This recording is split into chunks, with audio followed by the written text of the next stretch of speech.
सत्तामा 2 दिन बिदा स्वास्थ्य सेवा लिन जनस्वास्थ्य मेयरकी उम्मेद्वार सिंहले सार्वजनिक गरिन् स्वाद संकल्प। यस वर्षको आर्थिक वृद्धि दर 5.84% हुने प्रपेक्षण। सुनको मूल्य तोलामा 1000 रुपैयाँले घट्यो। कालो सूचीमा रहेको उम्मेद्वारी रद्द हुने, बाँकी उम्मेद्वारी फिर्ता लिन शेरबहादुर देउबाको आग्रह। उद्धव पौडेलले त्यागे राष्ट्रिय प्रजातन्त्र पार्टी नेपाल। भरतपुरका बागी उम्मेद्वार पौडेलको निवासमा पुगे गृहमन्त्री बालकृष्ण खाँड। भरतपुरका बागीको अडान म ब्याक हुन, रेणुजी पछि हट्दा बढी न्याय हुन्छ। भरतपुरका बागी उम्मेद्वारलाई भेटेपछि राज्यमन्त्री श्रेष्ठले भने उहाँ सकारात्मक हुनुहुन्छ। 90,000 भोट ल्याउँछु, यी सरकार बनाउँछु भन्दै काठमाडौँका मेयरमा उम्मेद्वार दिएका बालेन शाहले भने 365 दिनमा 156 दिन भन्दा बढी सार्वजनिक बिदा। 2 दिन सार्वजनिक बिदा अनुगमन सिफारिस हचुवाको भरमा निर्णय गरियो। आपूर्तिमा समस्या परे उद्योगलाई भन्छौं महँगो भारतीय बिजुली किनेको छैन भन्दै कुलमान घिसिङको भनाई। दाङमा गायक प्रमोद खरेल सवार कार दुर्घटना भयो। पहल स्वाहा सम्बन्धी बयान फेरेपछि समीक्षा अधिकारीको भावुक स्टाटस। तिम्रो लागि म सधैँ हार्न सक्छु, मेयरको मुख होइन, रुख हेरेर भोट हाल्नुस् भन्दै विश्व प्रकाश शर्माले भने। गठबन्धनलाई विजय गराउने प्रधानमन्त्रीको आग्रह। बागी उम्मेद्वारी फिर्ता लिन अपिल। 260 यात्रु बोकेर बाइबडी जहाज गौतम बुद्ध विमानस्थल जाने। यो पटक सूर्य छोडिदिनुस्, सृजना सिंहलाई जिताउनुस् भन्दै कांग्रेसका महामन्त्री गगन थापाले भने। 15 दिन बितिसक्दा पनि शंकास्पद मृत्यु भएकी अमृताको अन्त्येष्टि भएन। भोलि अपराह्न 5 बजे भित्र बागी उम्मेद्वारी फिर्ता लिन प्रधानमन्त्री शेरबहादुर देउबाको अपिल। दर्शक महानुभाव, 2 महिनापछि समीक्षा अधिकारी बोलेकी छन्। 2 महिना 11 दिनपछि समीक्षा अधिकारीले आफ्नो भेरिफाइड फेसबुक पेजमा बिहिबार बिहान एउटा पोस्ट गरेकी थिइन्। उक्त पोस्टमा तिमीलाई माया गर्छु र त मर्न सक्छु, मार्न सक्छु, तिम्रो लागि आफैलाई दुःखमा पार्न सक्छु, तिम्रो जितमा उत्सव मनाउने मान्छे हुँ म, त्यसैले त तिम्रो लागि सधैँमा हार्न सक्छु भन्दै उनले उक्त स्टाटस लेखेकी छन्। गत फेब्रुअरी 17मा उनले आफू अभिनीत गीत ढाका टोपी शिरमा रिबन सेयर गरेकी थिइन् भने समीक्षाको पछिल्लो स्टाटसले एकैसाथ प्रेमका धेरै आयाम र अर्थहरूलाई व्याख्या गरेको छ। उनी पछिल्लो समय जीवनको कठिन क्षणबाट गुज्रिरहेकी छन् र उनले यो स्टाटसले प्रेमभित्र आशावाद चित्रण गर्छ। साथै जिन्स आउटलर सहितको ताजा तस्बिर उनले पनि सेयर गरेकी छन् भने उनको यो पोस्टलाई लिएर सामाजिक सञ्जालमा टिप्पणी भइरहेका छन्। यद्यपि आफ्नो नयाँ गीतको लागि उनले शब्द लेखेकी हुन् या मनको भाव, यी कुरा जान्नु रोचक हुनेछन्। दर्शक महानुभाव, तपाईहरुलाई थाहा नै छ अभिनेता पल शाह सम्बन्धी उनले बयान फेरेपछि अहिले अभिनेता पल शाहका फ्यानहरूले पनि नाबालिका गायिकालाई सबैतिरबाट समर्थन पनि भइरहेको छ। गायक प्रमोद खरेल कार दुर्घटनामा परि घाइते भएका छन्। दाङ तुलसीपुरको कार्यक्रममा सहभागी हुन जाने क्रममा प्रमोद खरेल चढेको 22/6557 नम्बरको कार मंगलबार राति 1:10 कोराई उपमहानगरपालिका 4 गोपीचोकमा दुर्घटनामा परेको हो। कारमा सवार अन्य 2 जना पनि सामान्य घाइते भएको जिल्ला प्रहरी कार्यालय दाङले जनाएको छ। अनियन्त्रित गतिका कारण कार दुर्घटना भएको प्रहरीको भनाइरहेको छ। आयोजकले हाकेको कार सडकको पर्खालमा ठोकिएर दुर्घटना भएको र आफू 45 मिनेट बेहोस भएको प्रमोद खरेलले बताएका छन्। दुर्घटनामा घाइते भएका उनलाई तत्कालै दाङ अस्पताल पुर्याइएको थियो। एउटा अर्को युद्ध जिन्दगीसँग भन्दै गायक प्रमोद खरेलले दुर्घटनाको खबरलाई बिहिबार बिहान फेसबुक मार्फत सार्वजनिक गरेका छन् र अस्पताल शैय्याको तस्बिर पोस्ट गर्दै उनले दाङबाट बुधबार बिहान 4 बजे काठमाडौँ आइपुगेको र मनमोहन कार्डियो टिचिङ अस्पतालमा स्वास्थ्य परीक्षणपछि अहिले आराम गरिरहेको समेत उनले उल्लेख गरेका छन्। अहिले प्रमोदको अवस्था सामान्य छ। केही दिनको लागि रेकर्डिङ र कार्यक्रम स्थगित गरेको पनि उनले जनाएका छन्। सरकारले आइतबार पनि बिदा दिने निर्णय गरेसँगै अब वर्षको 365 दिन मध्ये करिब 210 दिन मात्रै सरकारी कार्यालय खुल्ने भएका छन्। वर्षमा करिब 52 दिन हुँदै आएको साप्ताहिक बिदा अब करिब 104 दिन पुग्नेछ। त्यसबाहेक सरकारले दिने विभिन्न धर्म समुदाय क्षेत्रमा दिने सार्वजनिक बिदा समेत जोड्दा करिब 156 भन्दा बढी दिन सरकारी सेवा बन्द हुने अवस्था आएको छ भने सरकारले कार्य घण्टा बढाएर क्षतिपूर्ति गर्न खोजे पनि कार्यालय बन्द हुने दिन ठूलो मात्रामा बढेको छ। संघीय सरकारले देशैभर सबैलाई लागू हुने गरी घोषणा गरेको बिदाको संख्या मात्रै 33 छ भने सरकारले प्रकाशित गरेको राजपत्र अनुसार 279 मा मुलुकभरि 15 दिन पर्व बिदा तोकेको छ। यसमाथि दशैंका लागि 6 दिन र तिहारका लागि 5 दिन बिदा दिएको छ। विश्व मजदुर दिवस, गणतन्त्र दिवस, संविधान दिवस, राष्ट्रिय प्रजातन्त्र दिवस र महिला दिवस गरी 5 कार्य दिनमा सबैतिर बिदा हुन्छ भने बुद्ध जयन्तीमा पनि सबैका लागि सार्वजनिक बिदा हुन्छ। राष्ट्रिय एकता दिवसमा पनि कतिपयले सरकारले सार्वजनिक बिदा समेत घोषणा गर्ने गरेको छ। बिदा नदिकन निजामती दिवस, शहीद दिवस र राष्ट्रिय छुवाछुत विरुद्धको दिवसमा पनि देशव्यापी रूपमा मनाइने गरी तोकिएको छ। दर्शक महानुभाव, 365 दिनमा 156 दिन भन्दा बढी सार्वजनिक बिदा भएको बताइएको छ। काठमाडौँ महानगरको मेयरको पदमा स्वतन्त्र रूपमा उम्मेदवारी दिएपछि अहिले र्यापर रूपमा चिनिएका बालेन शाह चर्चामा रहेका छन्। काठमाडौँमा मेयर बन्ने दौडमा लामो इतिहास बोकेका पुराना पार्टी नेकपा एमाले नेपाली कांग्रेस सहितका दलबाट पनि उम्मेद्वारहरू रहेका छन्। तर चाहिँ यसपालि मतदाताले स्वतन्त्र व्यक्तिलाई जिताउनेमा ढुक्क रहेको उनी बताउँछन् भने आफ्नो टोली मार्फत सर्वेक्षण गरेर आसन्न स्थानीय चुनावमा प्राप्त हुने मत परिणामको आकलन पनि उनले गरिसकेका छन्। काठमाडौँको 32वटै वडामा गएर प्राप्त डेटालाई एनालाइसिस गरेका छौं। त्यसबाट मैले 90,835 भोट ल्याउँछु भन्ने देखिएको छ र उनी दाबीका साथ भन्छन्। परम्परागत पार्टीका नेताले दलीय स्वार्थ हेर्दा विकास गर्न नसकेको निष्कर्षसहित आफू मेयर बन्ने दौडमा हुमिएको उनी बताउँछन्। जब कोही राजनीतिक दलबाट मेयर बन्छ भने उसले त्यहाँ गलत काम गरे पनि कारबाही हुँदैन, शाह भन्छन्, किनकि कारबाहीमा पर्ने व्यक्ति पनि उसकै पार्टीमा हुन्छ। त्यसैले भ्रष्टाचार अन्त्यका लागि पनि स्वतन्त्र व्यक्ति त्यो पदमा पुग्नु जरुरी छ भन्ने मेरो निष्कर्ष हो। फेरि आफ्नो पृष्ठभूमिले पनि काठमाडौँको विकासका लागि सहयोग गर्ने उनी बताउँछन्। उनले भने अनुसार 90,000 भोट ल्याउँछु र यी सरकार बनाउँछु भन्दै बालिन शाहले भनेका छन्। नेपाली कांग्रेसका महामन्त्री विश्वप्रकाश शर्माले स्थानीय तह निर्वाचनमा कांग्रेसको उम्मेद्वारको मुख नहेरी रूपलाई हेरेर मतदान गर्न नेता कार्यकर्ताहरूलाई आग्रह गरेका छन्। बिहिबार काठमाडौँमा आयोजित नेपाली कांग्रेस रामेछापको सुनापत्ती गाउँपालिका केन्द्रित चुनावी अभियानको भेलालाई सम्बोधन गर्दै महामन्त्री शर्माले कांग्रेसको उम्मेद्वारहरूको मुख नहेरी रुख चिन्हमा मतदान गर्न नेता कार्यकर्ताहरूलाई आग्रह गरेका छन्। उनले जो व्यक्ति भए पनि रुख चिन्ह लिएर उठेको कांग्रेसको उम्मेद्वार भएको उल्लेख गर्दै व्यक्तिमा असन्तुष्टि भए पनि कांग्रेस पार्टीलाई मत दिनुपर्ने बताएका छन्। उनले पार्टीलाई व्यवस्थित बनाउनका लागि आफूहरू लागि परेको पनि जानकारी दिएका छन्। नेपाली कांग्रेस पार्टीलाई पुरानोबाट आधुनिक बनाउन जाँदै गर्दाखेरि कांग्रेसले क्रियाशील सदस्यको व्यवस्थापनको विधिलाई भातृ संस्थाहरूको व्यवस्थापन गर्नुपर्ने र उम्मेद्वार चयनको प्रक्रियाको सन्दर्भमा एउटा नवीन शैलीलाई निरूपण गर्नुपर्ने, नवीन शैलीलाई अख्तियार गर्नुपर्ने अवस्था छ।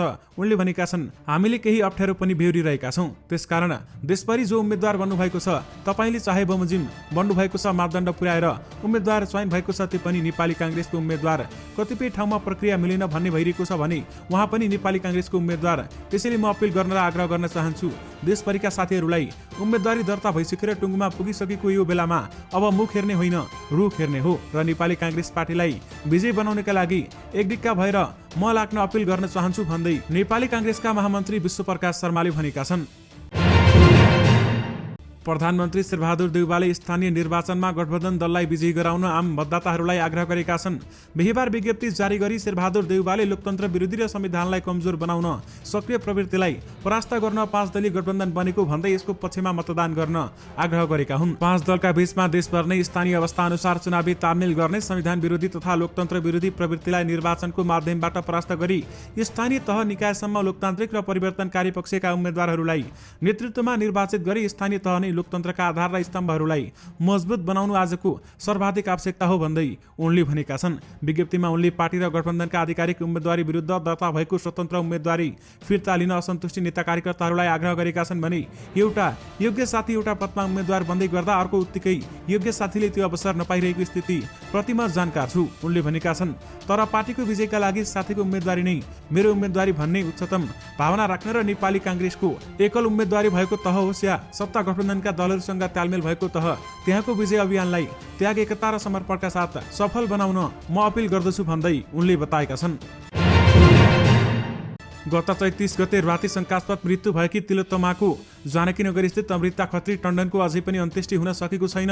माइतीको पक्षको सहमति वैशाख 4 गते उनको पोस्टमार्टम गरी पनि उनको अन्त्येष्टि भने हुन सकेको छैन।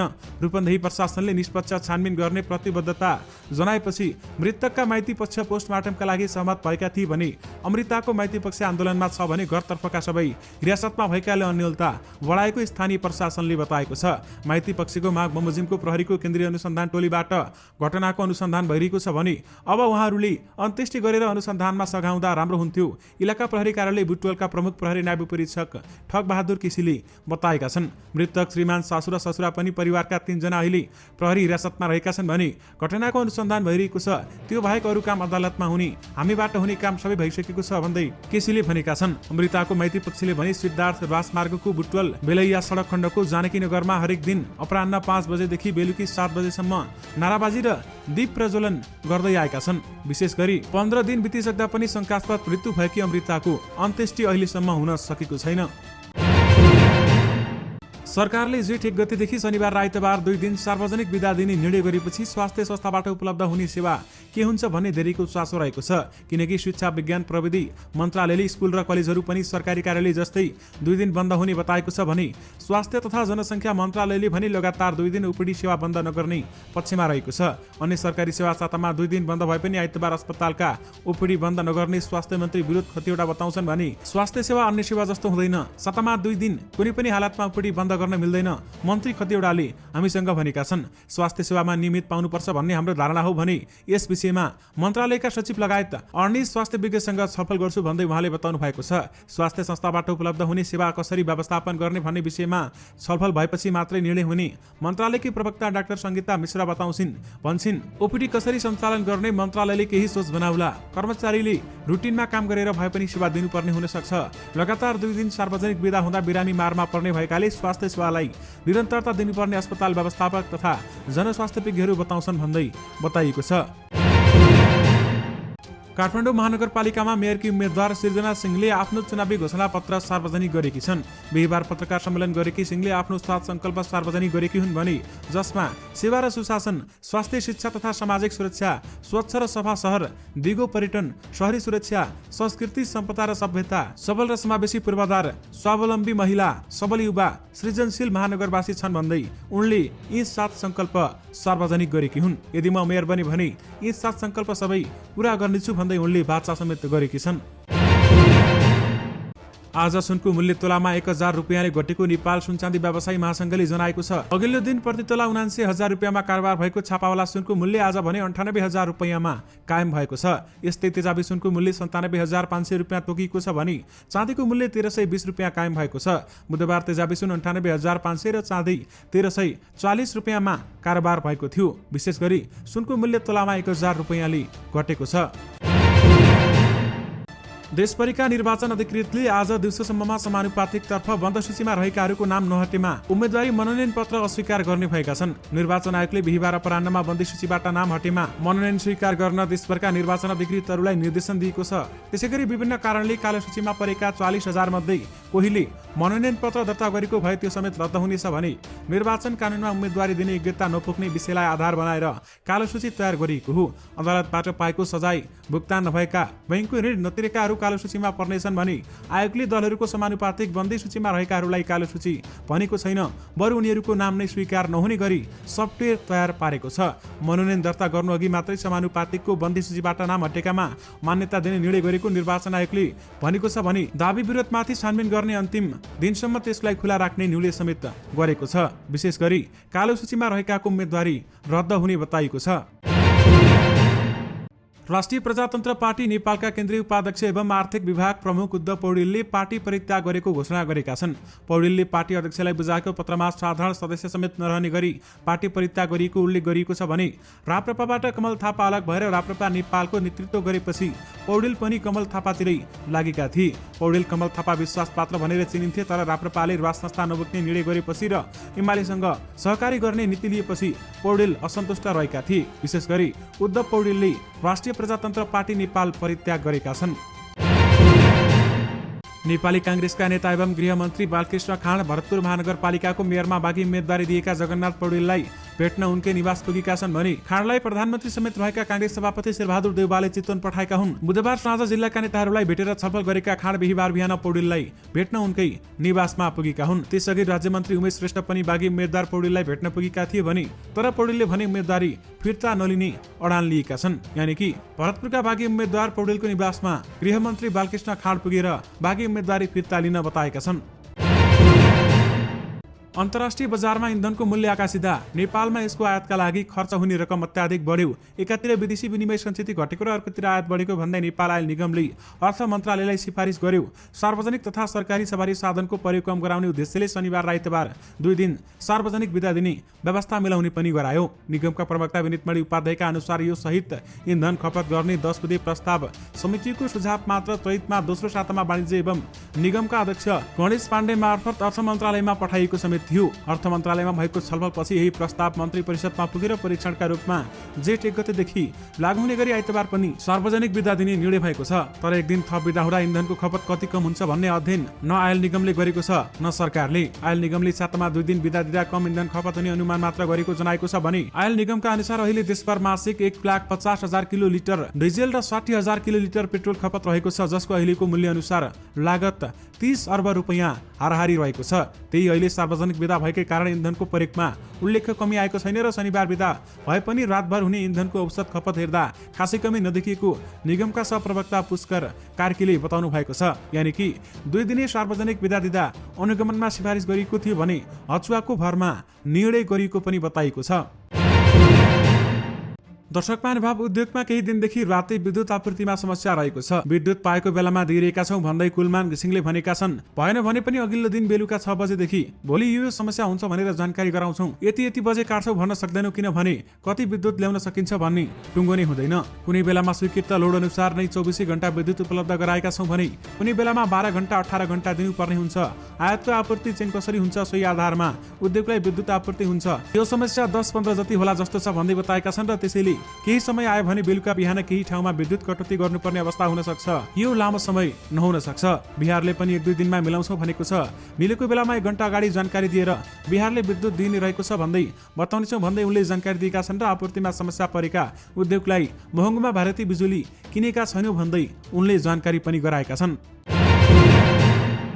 पहिरो हवा स्थित गौतम बुद्ध अन्तर्राष्ट्रिय विमानस्थलमा आज परीक्षण उडान हुने भएको छ। यसअघि नयाँ वर्षका दिन परीक्षण उडान हुने भनिएको स्थगित भएको थियो, तर आज नेपाल वायुसेना निगमको वायुबडी जहाजबाट परीक्षण उडान हुने नागरिक उड्डयन प्राधिकरणले जनाएको छ। परीक्षण उडानका लागि नेपाल वायुसेना निगमको विमान काठमाडौँ विमानस्थलबाट आज दिउँसो 3 बजे भैरवाका लागि उड्ने र गौतम बुद्ध अन्तर्राष्ट्रिय विमानस्थलमा अवतरणपछि साँझ 5 बजे काठमाडौँ फर्किने प्राधिकरणका प्रवक्ता देवचन्द्र लाल कणले जानकारी दिएका छन्। विमानमा स्वीकृति पर्यटन तथा नागरिक उड्डयन मन्त्री प्रेम आलेका साथै पर्यटन मन्त्रालयका सचिव, नागरिक उड्डयन प्राधिकरणका महानिर्देशक लगायत 260 जनाको टोली जानेछ भने उक्त टोलीले विमानस्थलको अवस्था अनुसार अड्डागमन सुरक्षा लगायतका बारेमा जानकारी लिनेछ। यस्तै त्रिभुवन अन्तर्राष्ट्रिय विमानस्थलमा बढ्दो हवाई चाप व्यवस्थापन गर्न नियामक निकाय नेपाल नागरिक उड्डयन प्राधिकरणले आन्तरिक उडानतर्फ उडान समयावधि बढाएर 18 घण्टा पनि पुर्याएको छ। यानि कि 260 यात्रु बोकेर वायुबडी जहाज आज गौतम बुद्ध विमानस्थल जाने भएको छ।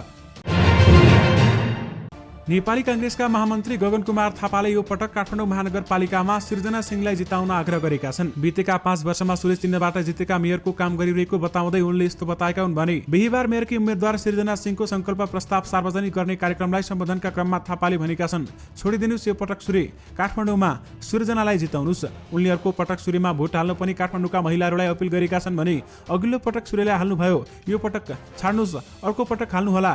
थापाले अगाडि भने एकजना महिला र म महिला भएर पनि आफ्नो हक र अधिकारका निम्ति आउँछु भन्दै गर्दा त्यो आँट र साहसलाई ठाउँ दिने कि नदिने भन्दै उनले प्रश्न पनि गरेका छन्। उनले काठमाडौँवासीलाई मेयरकै साथी पनि चाहिएको बताएका छन् र चकटीमा बसेर जनताको शिक्षा स्वास्थ्यको पीडा बुझ्ने मेयर चाहिएको छ, भन्सारका समस्या बुझ्ने मेयर चाहिएको छ, राति 10 बजे छोराछोरी घर आउँदा पनि आमा बुवाले ढुक्क हुने काठमाडौँ चाहियो भन्दै उनले बताएका छन्। त्यसकारण सृजना सिंहलाई जिताउनुस् भन्दै गगन थापाले आग्रह गरेका हुन्। राज्यमन्त्री उमेश श्रेष्ठले भरतपुर महानगरमा गठबन्धनकी मेयरकी उम्मेद्वार रेणु दाहाल विरुद्ध बाँकी उम्मेद्वार नदिएका नेपाली कांग्रेसका नेता जगन्नाथ पौडेललाई भेटेका छन्। भरतपुर महानगरपालिका 7 कृष्णपुर स्थित पौडेलकै घरमा पुगेर राज्यमन्त्री श्रेष्ठले उम्मेद्वारी फिर्ता बारेमा छलफल गरेका हुन् भने छलफलपछि पत्रकारहरूलाई प्रतिक्रिया दिँदै राज्यमन्त्री श्रेष्ठले जगन्नाथ पौडेल सकारात्मक रहेको बताएका छन् र उहाँ पोजिटिभ हुनुहुन्छ, थप कुरा हुन्छ त्यसपछि नीति हुन्छ। राज्यमन्त्री श्रेष्ठले भनेका छन्, गृहमन्त्री पनि आउँदै हुनुहुन्छ, उहाँसँग पनि कुरा हुन्छ, छलफलपछि निचोड निस्किन्छ। राज्यमन्त्री श्रेष्ठले आफू चितवनबाट पार्टी केन्द्रीय सदस्य भएकाले पार्टीमा समस्या परेका बेलामा समाधान गर्न जिल्ला आएको बताएका छन् र अझै 4 दिनसम्म चितवनमै रहने उहाँले बताउनु भएको छ। भरतपुर महानगरपालिकाको मेयरमा बाँकी उम्मेद्वार दिएका नेपाली कांग्रेसका जगन्नाथ पौडेललाई फकाउन नेताहरूको दौडधुप जारी रहेको छ। उनको उम्मेद्वारी फिर्ता गराउन गृहमन्त्री बालकृष्ण खाँडदेखि प्रधानमन्त्री तथा मन्त्री परिषद कार्यालयका राज्यमन्त्री उमेश श्रेष्ठ समेत पुगेका थिए। तर पौडेलले भने उम्मेद्वारी फिर्ता नलिने अडानमा अहिलेसम्म कायमै रहेका छन्। राज्यमन्त्री श्रेष्ठलाई भेटिसकेपछि हामीसँग कुरा गर्दै उम्मेद्वारी फिर्ता नलिने, बरु चुनाव चिन्ह पाएपछि 17 गतेदेखिको घदैलो अभियान सुरु गर्ने बताएका छन्। आफूले भन्दा गठबन्धनको तर्फबाट माओवादी केन्द्रकी उम्मेद्वार रेणु दाहालको उम्मेद्वारी फिर्ता गराउँदा गर्दा बढी न्याय हुने उनले बताएका छन्। दर्शक महानुभाव, यससँगै तपाईहरुमाझ आजका देश तथा विदेशका केही महत्त्वपूर्ण अनि मुख्य समाचारहरू राखिसकेका छौँ। फेरि पनि तपाईहरुमाझ नयाँ रिपोर्टहरूको साथमा उपस्थित हुने नै छौँ। अहिलेलाई भने मलाई बिदा दिनुस्। नमस्कार।